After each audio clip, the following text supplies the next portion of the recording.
Oh, yes, we are so prompt. We're not going to make you wait like all these other live streams.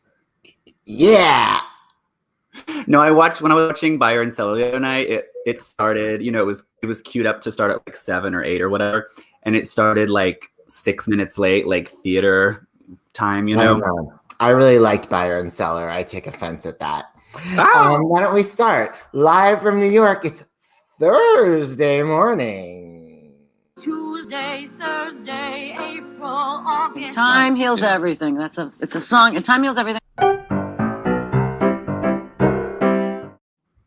3 times you heard the announcement. And I and the rest of the cast appreciate you good people. Who do you think you are?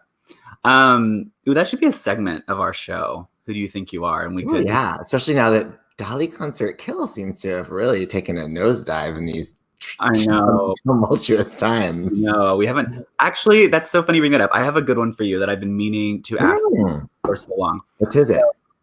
For new viewers who don't know what this game is, it's Dolly Concert Kill, and it's like Mary F. Kill, except you are given 3 lady performers, and you have to assign one to star in Hello Dolly, one who you want to see in a peak career concert, and one who you unfortunately have to kill, whatever that means to you. So, okay, here's mine for you. Yeah. Dolly Concert Kill, Lisa Kudrow as Valerie Cherish, Catherine O'Hara as Moira Rose. Yeah. And Megan Mullally as Karen Walker. Oh my God. Okay. Lisa as Valerie, Catherine as Moira Rose. I just feel like that's like really discriminatory since I'm not a fan of that show, but I get it. And, Megan Mullally as Karen Walker. Oh God. I feel like I need way more time. I can't. My brain hurts. Do I have to do it? Can't you just do it? No, it's such a bad morning. Everything's going wrong. My phone is frozen. This is a brain building exercise. You have to stimulate the little gray cells. Okay, fine. Who do I want to see as Dolly out of those 3? I mean, thank you, Knox Lee. I feel very Betty Buckley right now. I'm like, you can't compare like an oboe player and like a brilliant actress and singer. Like, there's room in the world for like red and yellow and orange. Meanwhile, like last year, I gave you 3 of these when we were playing this game, and you were like, I want to see Lainey Kazan as Dolly kill the other 2. All right. Well, I guess. Good morning, Sam Durbin. I feel like Valerie Cherish as Dolly would be really, I don't know. I don't like Valerie Cherish's singing, and like, I don't want to hear her sing it, but I would really like to see her like scheming and like maneuvering through that like storyline. It would be very awkward and fun to watch.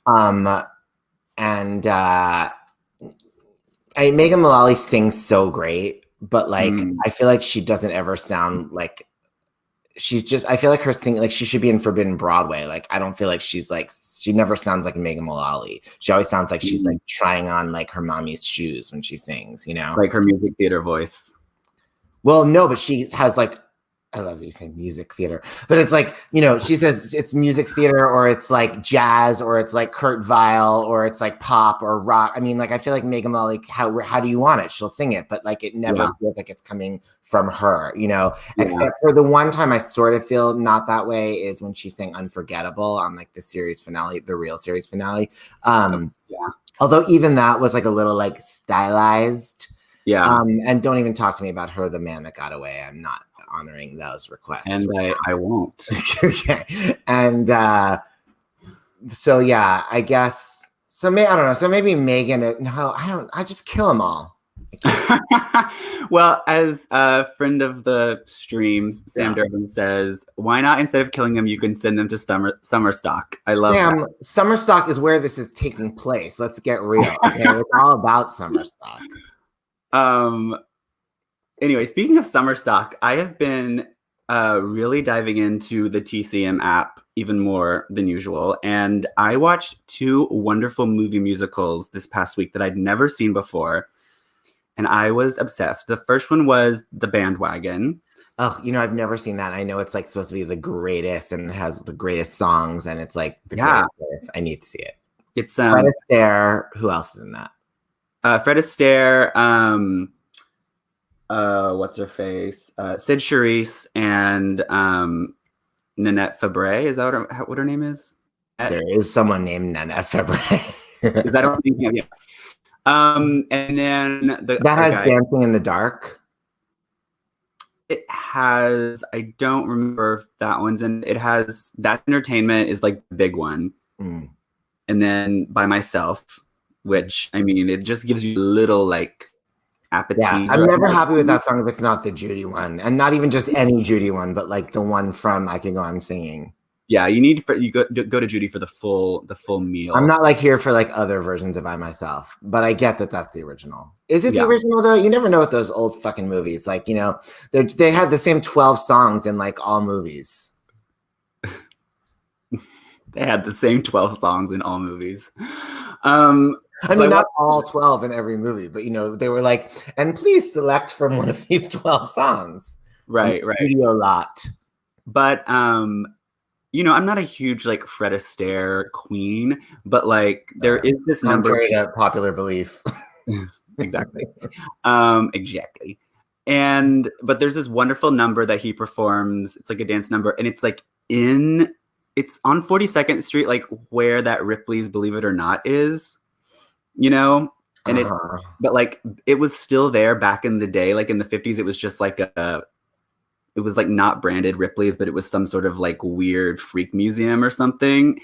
And he does this whole dance. Madame Tussauds? It's like that, but it's not like branded as that. It's more like a curiosity museum with like weird, like, games and stuff. But he does this huge dance number in that was thrilling. And anyway, then I watched, which this is one I really loved, Gentlemen Prefer Blondes. Yeah. Which I'd never seen. I love that movie. I really do. And I knew you would love it as well because so much of it takes place on a cruise ship, which I am living. But, I don't like the way they filmed cruise ships in old movies. It's like so clear that they're just like in the same like lot they used to film like I Love Lucy, and they just have like weird like bathtub shots of like toy boats. I don't care about that. I just love like the interiors, like the dining rooms, like the deck chairs. Anyway, that was so good, and now I'm on this weird like Marilyn kick. And again, have you seen How to Marry a Millionaire? No, that's next on my list. And good. Lauren Bacall. No, Bidna, like show Bidna. Yeah, you'll love that one. And then I watched another cruise ship movie that I watched last night was Now Voyager with Bette Davis. Not a musical, but I've never seen it. So good. It's like after All About Eve, it may be like my new favorite. Very interesting. She's so good. Like her performance is very like her acting is more naturalistic. I mean, for her, There was an article in the Times. I just have to say, I had such a bad morning. I was in such a bad mood, but I'm really grateful for what you told me to do about moving the window on my computer of this screen, because I'm so much happier with the way I look now that I can do that. You have to open a new window. There was a Ben Brantley article in the Times this week about All About Eve that I saved. Yes, I haven't read that yet either. I'm saving it for when I really need it. Well, I took a journey continuing after watching Aquafina. I'm branching out the life outside my apartment, i.e. Seth Rudetsky Stars in the House. So I started and got pretty far into the new season of RuPaul's Drag Race. Yes, Ruth Paul's Drag Race. How is it? Ruth's Chris Drag Race. I'm really loving it. I don't know if it's just that it's the first time I feel like I've been amongst friends in a really long time, but it's just like, I'm really into it. I want to talk to you though. Now, I don't want to spoil it. I'm really mad that you're not on the journey with me. I'm like so. Hello. Thank you, Bill. Says the person who's like profile pic is like a 9-year-old. Ew. Never mind. Anyway, so I really wish you were on the journey with me. But that said, there's a few general principles it's brought to mind that I would like to broach with you. Please, broach away. So, like, I realized that in Snatch Game, I am so much more forgiving. Like, I don't know Cardi B from a hole in the wall. And so when like no comment. like when Jada did Cardi B, I was just like living for it, thinking she was so funny. But then when Jan, who's one of my favorite queens this season, who, by the way, is so hot, I'm like, if you have like boy pics of Jan, please send them to this address. No. But Jan did Bernadette Peters. Oh yes, I've heard about. I haven't seen it yet, but I've heard about this. I mean, even not being myself, it's safe to say it's not like the best Bernadette Peters, and like it's certainly no Cola Scola or like even though I don't want to like plump her up anymore, but like Christina Bianco does a pretty good Bernadette Peters. Yeah. Although I'm just waiting for more Jennifer Samard Bernadette Peters. Like I feel like she's her like twin. She did her like once in Forbidden Broadway like 10 years ago and like never touched it again, even as she marched behind her and put on your Sunday clothes wearing Bernadette's Sunday in the Park with George costume, seeming like totally everybody. Anyway, Jennifer Samard, if you're out there, hook a brother up. Yes. But so anyway, but like so Jan did Bernadette, but it's fine. I mean, and they're kind to it, you know, but I just get so angry because it's not like, you know, if you're going to do Bernadette or Liza or Patty or like one of my girls, like I need you to like be at a certain level that she ain't at. Yeah. So I first of all found it's interesting that like, but I was like, why am I assuming that like the Cardi B is so much better? It's just that like, I don't know Cardi B. So like whatever like Jade tells me about Cardi B, I'm like, that's Cardi B. And I'm sure like all the like little like casual like fans out there are like, why are you making that face? No, I'm just laughing because I'm obsessed with Cardi B's content on Twitter, I think. But my favorite quote is not appropriate to say at this time. All right. So anyway, you know, as I'm hating on the Bernadette. And then the other thing I realized that this is more true. You know, what ruins Snatch Game for me is the introductions, where they go around the table, you know, the daises, and they each have to like introduce themselves. The daises. The dai. Like, I'm much more forgiving of how they respond in the moment to stuff that happens in the game. But there are little like preset introductions are where I just like, but you know me, like if I love you at first, I'll forgive you anything for life. But if I hate you at first, I just sit there like, no, I don't like it. Just doing it. Yeah. Well, and it's you know, those bits when they go around, as you said, the daises, that's what they've had time to write. That's what they've had time to like come up with something. You know, they're not being asked a specific question out of letter. Funny how much worse some of them are at that than the spontaneous stuff. I've heard people talk about this who have been on the show, and they say the hardest thing is you have no audience. So I mean, it's funny we're talking about this in this time of quarantine when everyone's kind of performing this way, but you have no audience, so you can't really gauge how you're doing. All you have is like RuPaul's laughter, and eventually, I think Katya or Trixie said like the way they finally knew they were doing well is that the other contestants start laughing, and that's how you know you've gotten them, is because it's some sort of gauge of your success. Well, maybe they should have a studio audience. Although look at my glass. Oki. That makes me think of Oki Computer. Oh yeah. Our former Instagram friend. Stream. One more thing about Drag Race, also in like the general themes world, which is so I watched the first 6 episodes. Actually, maybe I even watched the 7th. What about Britta? She bragged about being yeah, Britta was kind of sucking. Totally.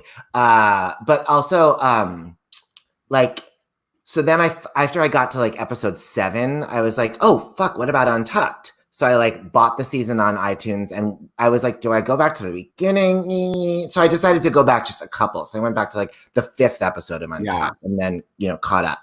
And I was like, it's so funny. Like, you know how we were talking about that one guy earlier in the week, how like he's so annoying on social media, but actually he's like super cool if you get to know him. Yes. Unlike his husband. But there's people on Drag Race that you would never know were crazy and like not likable if you didn't watch Untucked. Yeah. Like, I was watching the whole season through episode 7 and I was just like loving on there's this queen Heidi in Closet. Oh yeah. I was just like loving her. And yeah, Rue keeps criticizing the name every episode. Rue keeps giving her other suggestions. I love that. Like, what about Hattie Ho? but like watching Untucked, I was like, oh, Heidi's like crazy.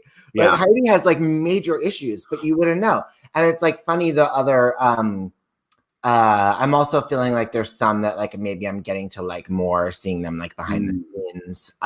Is Untucked good? Because like I said, I haven't watched it yet, but I just feel like Untucked has sucked the past several seasons. It's back in the halcyon days of Untucked. We had like Shangela throwing water on Mimi's face and like, all these catchphrases that were coined. But like nowadays it's just like, I don't know. I think this season's really great. It feels like it's a lot of like major New York queens. It feels like the show has like come around another corner where like in the beginning, the show is just like people just like being like, we don't know what this show is, but like, I want $100,000 or 50 or whatever it was in the beginning, and then it got to the point where there's too much like Drag Race culture, Drag Race lore, and they're all trying to like be reality TV stars and have moments and everything, Yeah.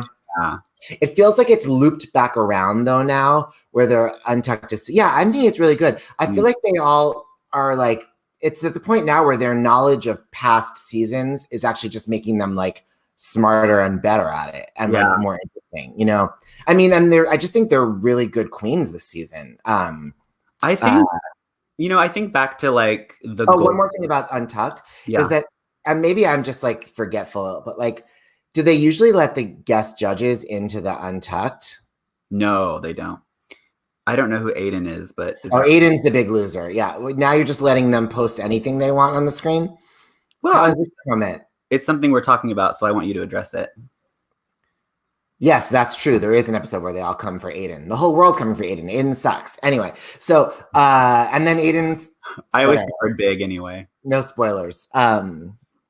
But okay, sorry. So is that a thing in the past where guest judges can come on Untucked? No, that's never been a thing. I don't like. Maybe it's just because they're like young gays. But if they had the two on the Snatched episode, it was Jonathan Bennett, from Mean Girls, and he's the host of Cake Wars, and Daniel Francesi, who was in Mean Girls, and he was actually in that Molly Pope musical, Found at Playwrights Horizons a few years ago. Vehicle. But anyway, I take that back. I guess there are judges who do come back. Like, remember Gaga came back and gave them that like weird pep talk, and then Christina came back, maybe Aguilera.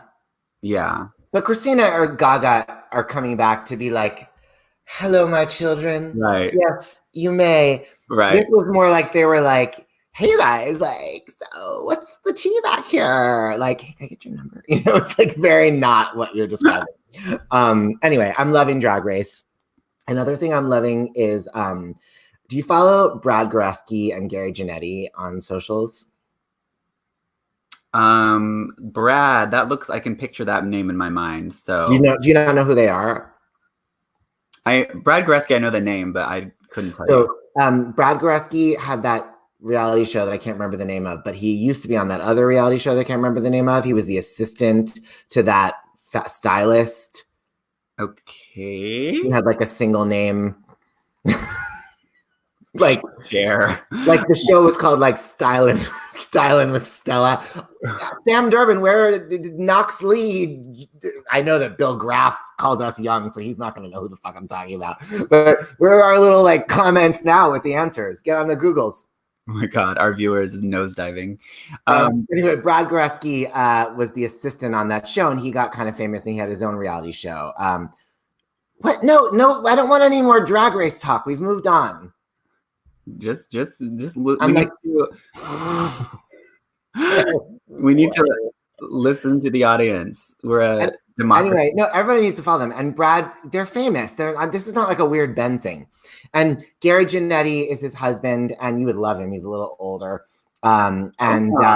Gary was the executive producer of like Family Guy, and he has a much bigger TV show now that I can't remember, but more current.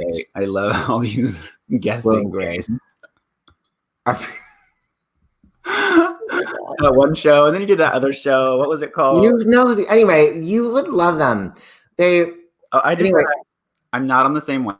So calm down. I'm gonna look at my phone. It's already messing up your Wi-Fi. You're already all crazy. The viewers can the viewers who are watching chime in? Yes, of course. Brad Gresky's very cute. Yes.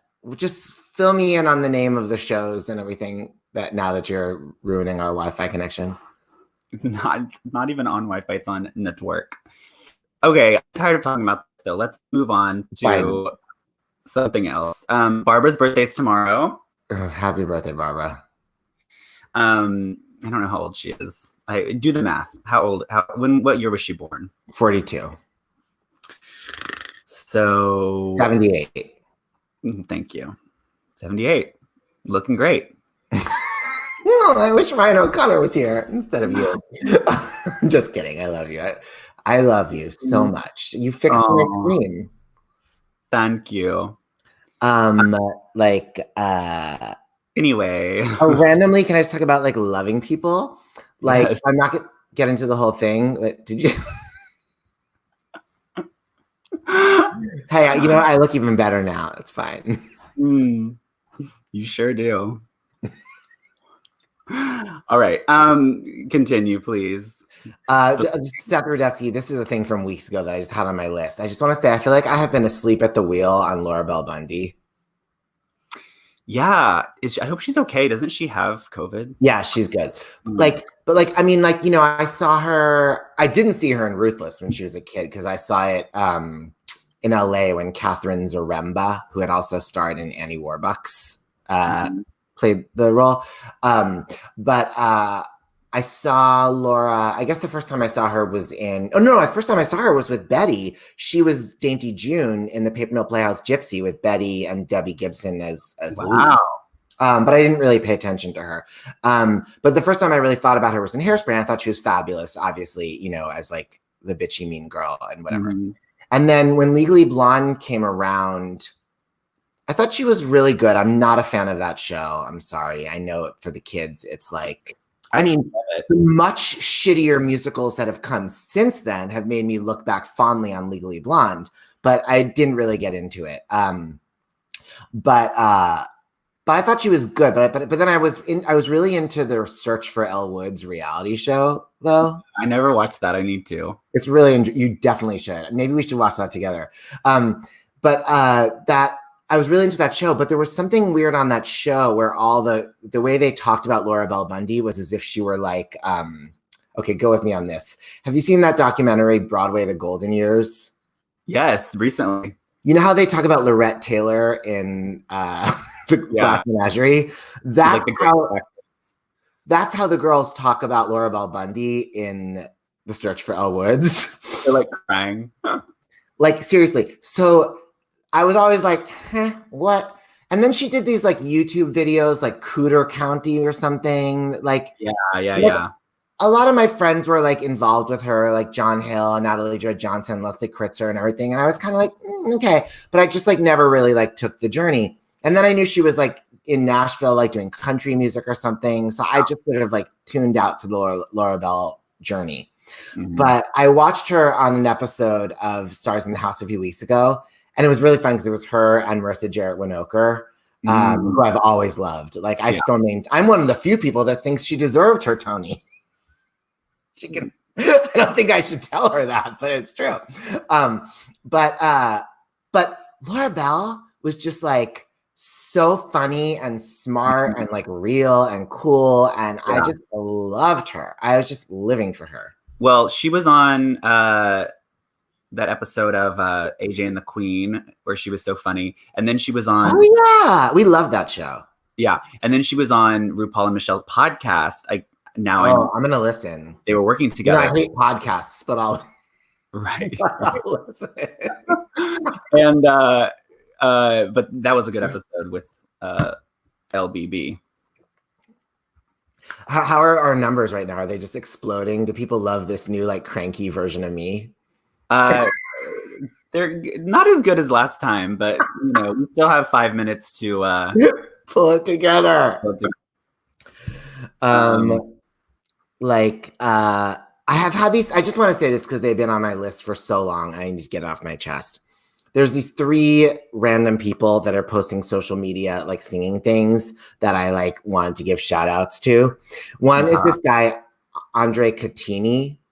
Did I send him to you? Adam Feldman made me follow him on Instagram. He does this Mandy Patinkin impression that is like genius.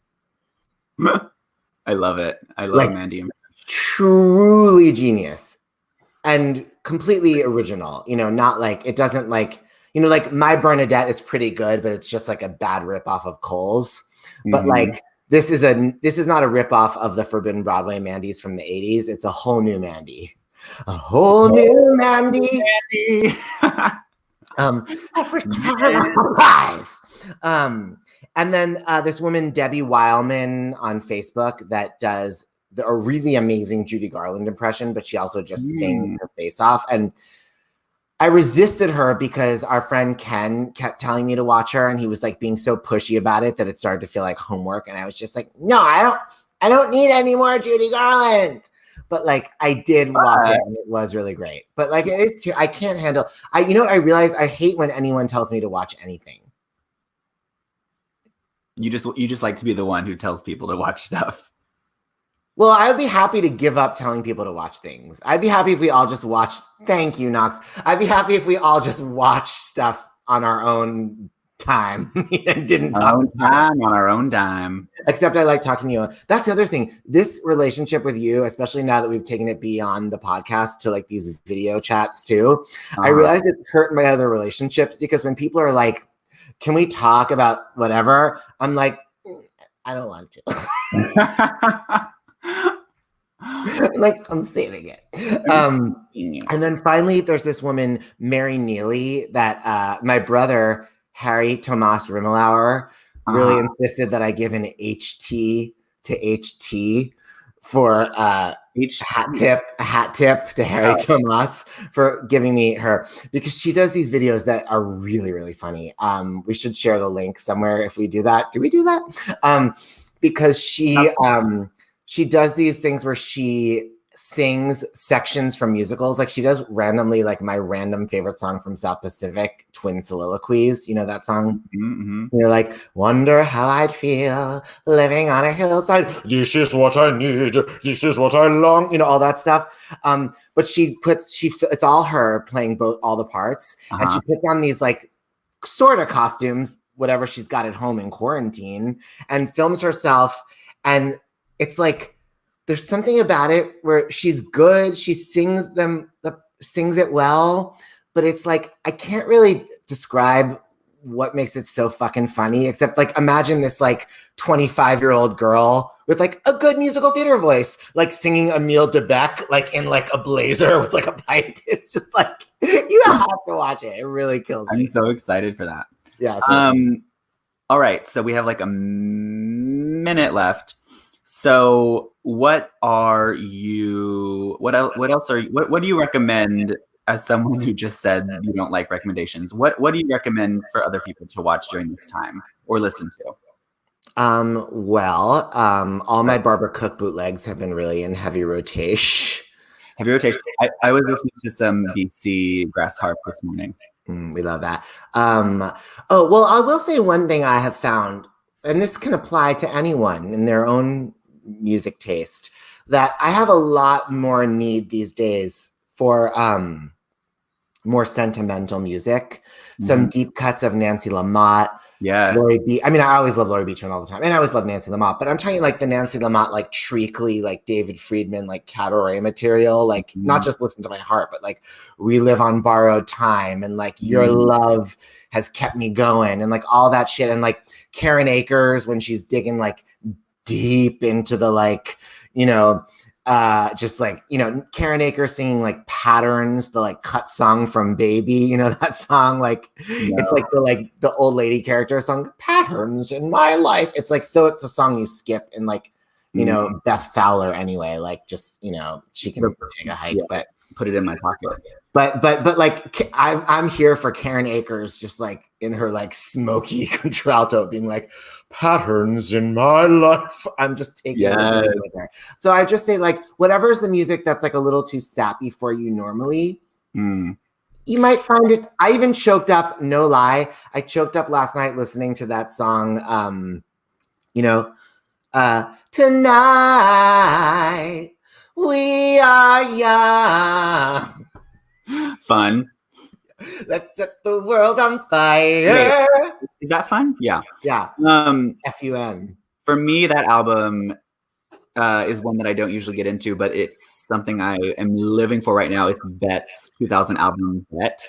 Very that. I don't like that I can hear myself. I can hear myself for years. Well, I'm not doing like a retech for like the 20 seconds we're already in overtime. Okay, well, this is a good time to leave then. Thank you all for listening, and tune in next Tuesday. Love you. Mwah. Tuesday, Thursday, April, August. Time heals everything. It's a song. Time heals everything.